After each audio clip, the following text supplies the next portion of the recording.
Hey guys, what's up? Welcome back to my channel. I'm Ivy, and today I'm going to be talking about The Fever Code by James Dashner. So this is the second prequel of the Maze Runner series by James Dashner, and if you don't know, The Maze Runner follows Thomas, a teenager who one day wakes up in the middle of a giant maze, and he can only remember his first name. And there are other teenagers there also who can't remember anything, and they have to figure out how the heck to escape the maze. And this takes place in the years leading up to that. And so basically, after the sun flares devastated the earth, there was a very, very contagious disease that was released, and it's called the flare. And basically, it makes you go crazy and lose your mind and eat other people and kill, and eventually destroys your brain if you haven't been killed by other people with the disease already. So, in the midst of all this, an organization called Wicked is trying to find a cure, but to do that, they need to gather up some immune people to study why and how they're immune. So, Thomas happens to be immune, and so he is taken from his mother at a very young age, and he is taken to the Wicked complex, where they basically start to use him to find a cure. And in this book we get to see what Thomas was like as a little kid and what his life was like before the maze. So the characters, we have Thomas, who is very, very intelligent, but he's also pretty innocent. He's just basically being manipulated by the people at Wicked. He doesn't really do what he wants.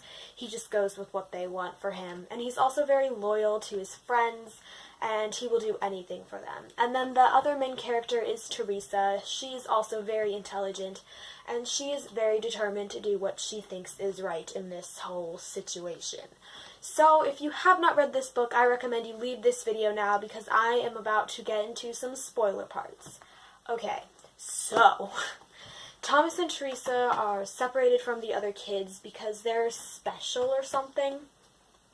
So they've been kind of just living their lives, yada yada yada. Then they meet up with Newt and Minho and Albie, I think, yes, and Chuck eventually, and they all form friendships, and they sneak out together at night, and it's all fine and dandy, and they're having fun until they get caught outside, and then they have to go to the crank pits, except for Newt, who isn't immune.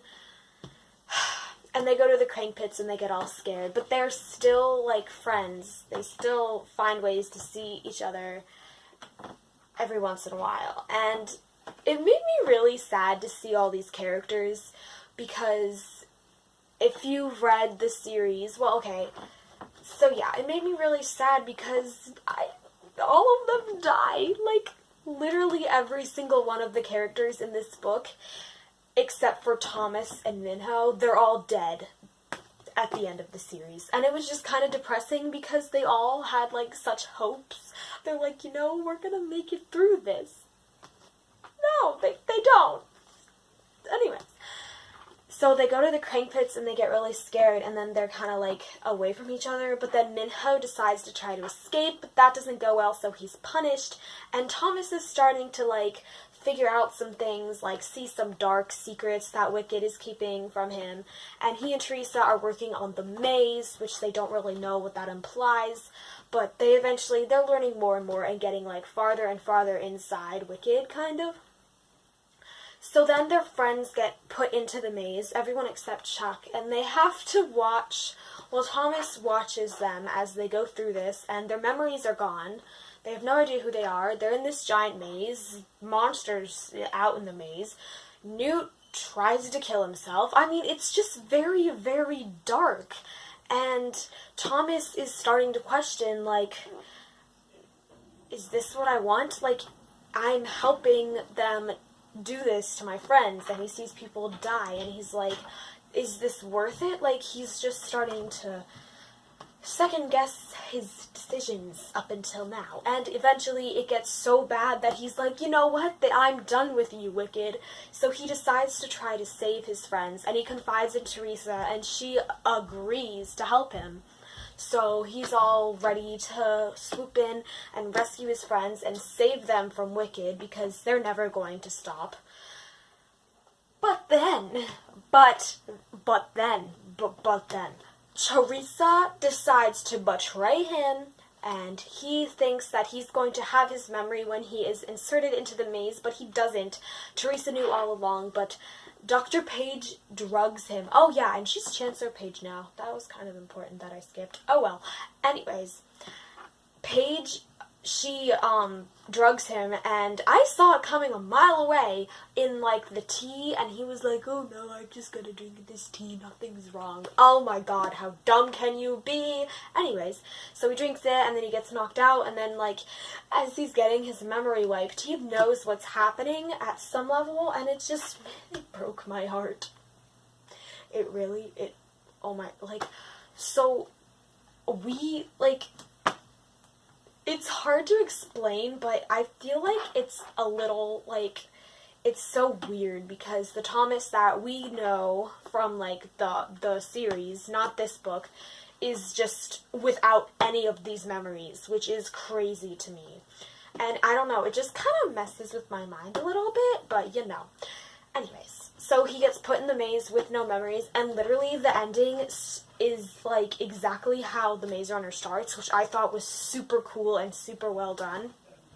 And then also at the end, we get like a memorandum from our friend Teresa here, and she's like, yeah, Wicked is good, like, I'm willing to do anything.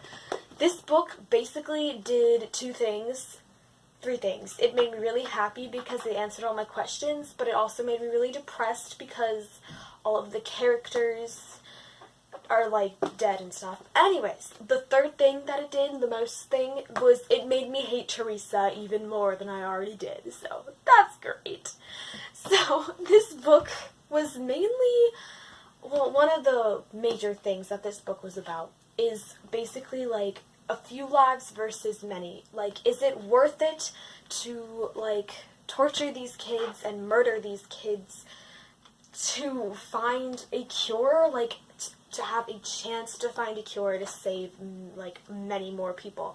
Is it worth it to, like, murder a single person to save 100 people? Like, it's that thing, and Thomas struggled with that, and, like, this is very dark. Very, very, very dark. And honestly, it scares me a little bit because I feel like it could definitely happen at some point in time, so that's great. And yeah, but this book was such a good book. Like, honestly, this was my favorite one in the series. It answered every single question I had and just gave me so much background knowledge. And oh my gosh, I don't know, this was just really, really good. And I loved seeing the characters that I thought were gone forever, but they're not. They're still here in my heart. Anyways, this book was so good, so much better than I was expecting, because like the past couple books in the series have been just kind of okay, but I was pushing through because I really just, like, I wanted to know what happened. So here we are, and I gave this a 5 out of 5 stars. I'm so glad that I stuck with the series because this was such a good book. Like, honestly, I can't. So good. I can't even. Thank you guys so much for watching this video. I hope you enjoyed my talking about this book and how much I enjoyed it. But, you know, probably not. You probably didn't enjoy it. But that's okay because I don't know. But thank you guys so much for watching, and I'll see you guys next time. Bye!